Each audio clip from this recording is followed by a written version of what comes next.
You weren't born broken, you were programmed. Since the moment you took your first breath, unseen emotional codes have shaped your thoughts, your choices, and your reality.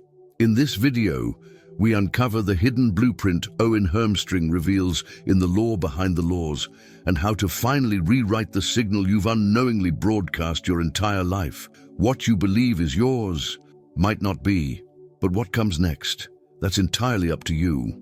Before you ever made a decision, before you had a dream, a fear, a desire, or even a clear thought, you were already being programmed. Not maliciously, not even intentionally, but through every word spoken around you, every tone used with you, every emotional response you absorbed, a code was being written. In The Law Behind the Laws, Owen Hermstring writes, "You didn't choose your first frequency, you inherited it. And that frequency, born from the emotions and beliefs of others, became the foundation of your energetic identity." Most people believe they are the author of their own mindset. They think, "This is just how I am. This is what I believe." But what Hermstring reveals is that so much of what you call yourself is simply the echo of your earliest environment. The anxiety you feel around money may not be yours. It may be your father's scarcity script. The shame you carry in relationships may not be your own. It might be the residue of a mother who never felt worthy. These vibrations were passed to you energetically before you could speak, before you could question, before you could even understand the meaning behind the tension in a room. Hermstring calls this the primary imprint. It's not intellectual, it's emotional, and it happens in the body. As a child, your nervous system learned what was safe and what was not. It learned whether love was consistent or conditional, whether attention was nurturing or threatening. And these emotional truths, felt long before you had language to explain them, became the blueprint of your energetic field. The most sobering part of this is how invisible it is. You don't realize you're repeating someone else's fear. You don't realize you're trapped inside an identity that was shaped for you, not by your soul, but by your survival instincts. You think your self-doubt is a personal flaw. You think your ceiling is logical, but what if your ceiling is actually inherited? What if the version of you you've been trying to upgrade was never fully yours to begin with? That's what makes this first law so difficult to confront, because it removes the illusion of total authorship. But Hermstring is clear. You cannot rewrite what you don't recognize. The code must be seen before it can be changed. This means you don't break the program by denying it. You break it by naming it. You begin by becoming painfully honest about what doesn't belong to you and releasing the loyalty to identities that were built in borrowed fear. This doesn't mean blaming your parents. It doesn't mean shaming your culture. It means understanding that their frequencies became your starting point, but not your destiny. You were born into a signal, yes, but you don't have to die inside it. Once you see that the code was handed to you, you can begin to hand it back, not with anger, with awareness, because the moment you realize the first program wasn't yours is the same moment you're finally free to create one that is.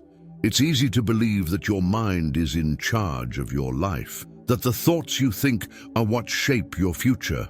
But Owen Hermstring, in The Law Behind the Laws, presents a much more profound and confronting truth. Your body became the operating system before your mind ever came online. In his words, your emotional body took control of your signal long before you had a conscious say in what you were broadcasting. This means your nervous system, not your logic, not your willpower, is what's generating your frequency. And your frequency is what the universe responds to. From the moment you were born, your body began interpreting the world through feeling. It didn't need words, it didn't need concepts. It felt energy, tone, touch, and silence. It memorized emotional patterns like safety, fear, abandonment, connection. Every time your needs weren't met, your body recorded that absence as tension. Every time love came with conditions, your nervous system learned to brace for impact. That's not memory, that's programming. And that programming didn't stay in your childhood. It became your baseline frequency. It became the emotional filter through which you now experience reality. You walk into a room and feel unseen, not because the people there don't value you, but because your body is still broadcasting the energy of invisibility. You apply for an opportunity and feel like an imposter, not because you lack skill, but because your emotional field is still wired for rejection. Hermstring emphasizes that this kind of conditioning isn't a mindset problem. It's a signal problem.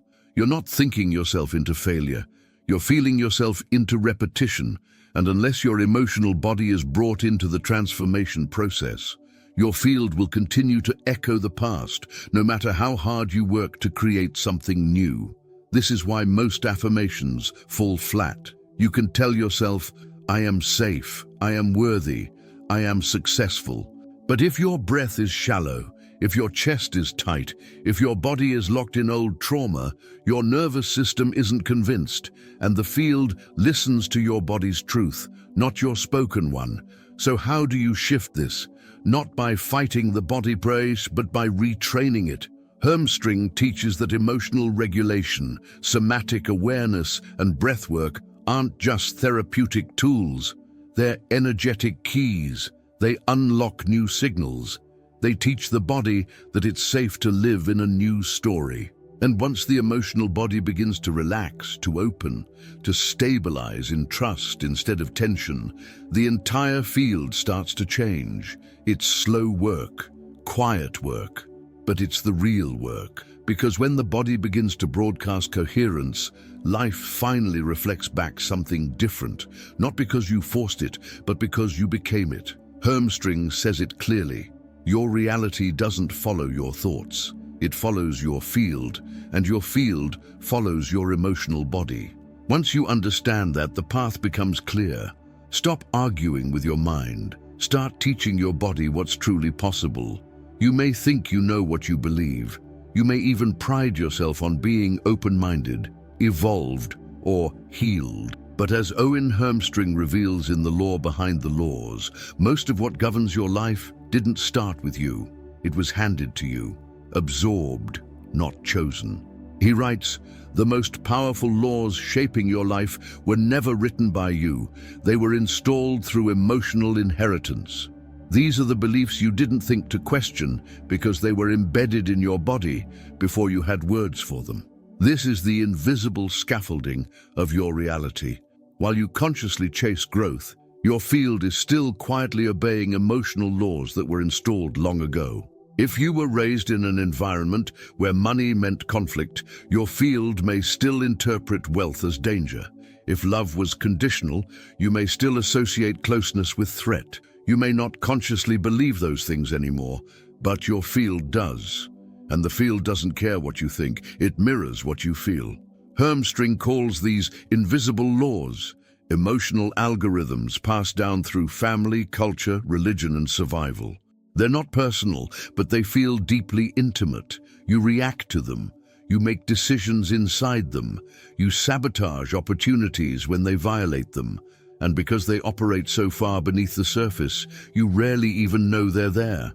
Think of them like a hidden operating system. You're trying to run new software, affirmations, goals, healing, but the old code keeps overriding everything. You don't believe you're unworthy, but somehow your relationships still mirror that belief. You don't think money is bad, but you push it away or lose it when it comes. That's the old law still running, quietly, powerfully, consistently. Hermstring insists that until you identify these inherited beliefs, your transformation will remain cosmetic. He writes, "You can't attract beyond the emotional law you still obey. So even when you're trying to expand, you're still energetically submitting to an outdated contract." And your field, always loyal to consistency, continues to replicate the familiar. But here's the liberating truth. These laws can be broken, not with force, but with clarity. You don't have to unravel every trauma or trace every belief back to its origin. You simply need to recognize what no longer belongs to you and stop building your future with its assumptions. That means becoming deeply aware of your recurring emotional reactions, especially the ones that feel old, inherited, or too familiar to be questioned. Hermstring encourages you to become the author of your own laws, to replace emotional contracts with conscious agreements, to update the code, not by rejecting your past, but by no longer letting it define your frequency. He says, you didn't write these rules, but you're allowed to stop obeying them. No, and that's the beginning of true liberation. When you stop living inside someone else's survival code and start writing your life from alignment, not inheritance, you can have the most logical plan. You can set goals that make perfect sense, follow strategies that worked for others, and tell yourself there's no reason to be afraid. Yet still, life doesn't move. Doors don't open. Opportunities collapse. You stay stuck in patterns that don't match your knowledge. According to Owen Hermstring in The Law Behind the Laws, there's a reason for this frustrating disconnect. The subconscious doesn't care what makes sense. It cares what feels safe. That one truth explains more failed manifestations than any other. You can know you're worthy of love, but if love once meant abandonment, your field still emits resistance. You can understand abundance intellectually, but if your body still tenses when money enters the room, you're still vibrating scarcity.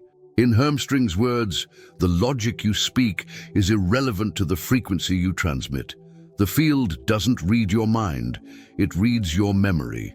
And that memory lives in the body, in your breath, in the micro-reactions that fire before thought even arrives. It's not stored in your frontal cortex, it's embedded in your emotional nervous system. That's why mindset work on its own often leads to disillusionment. You believe you're aligned, but the field keeps looping the same outcomes. The problem isn't your mind, it's that your subconscious is still operating from a different emotional map. Hermstring calls this the emotional override. It means your inner system is built not around truth, but around familiarity. Even if an old belief is irrational, I'm not enough, people always leave, success is dangerous. If it's been emotionally rehearsed long enough, the body identifies it as normal. And the subconscious field is designed to protect what's normal, not what's logical. This is why positive thinking often collapses under stress. When pressure hits, your nervous system doesn't reach for your affirmations. It defaults to your emotional programming. That's not a flaw. It's a protective mechanism. But if left unaddressed, it becomes a prison. You start to believe that life is random or unfair, when in fact it's perfectly aligned with your unspoken vibration. So how do you change this? Not by arguing with your mind, but by retraining the felt experience of safety in the body. Hermstring emphasizes that your new reality won't arrive until your nervous system feels safe receiving it, and you can't fake that. You have to earn it gently through repeated presence, through breathing deeper in moments of contraction, through staying open when the old you would shut down, through proving again and again that this new identity isn't a threat, it's the truth. He writes, the subconscious doesn't need you to be smarter, it needs you to feel differently, consistently. That's how you change your signal. Not by shouting new logic over old fear, but by dissolving the fear through experience, through practice, through grace. Because once the subconscious no longer perceives your dream as dangerous, it stops resisting it and starts building it. Most people, when they feel stuck, try to take more action. They move faster, work harder, strategize better. They look for something outside themselves to break the cycle. A new method, a new coach, a new relationship, a new job. But Owen Hermstring, in The Law Behind the Laws, delivers a truth that shifts the focus inward. Nothing changes until you become aware of the pattern you're repeating. In other words, it's not action that breaks the loop, it's awareness. That may sound simple, but it's revolutionary. Because most of your life isn't being driven by conscious choice. It's being run by subconscious automation. You wake up every day inside the same emotional loop, reenacting the same frequencies, reacting the same way to stress, love, money, or success. And until you become fully aware of that loop, no amount of action will change the result. It's like trying to rewrite a script you haven't even read. Hermstring calls this energetic sleepwalking. You think you're being intentional, but you're actually just moving inside the boundaries of a program you didn't consciously install.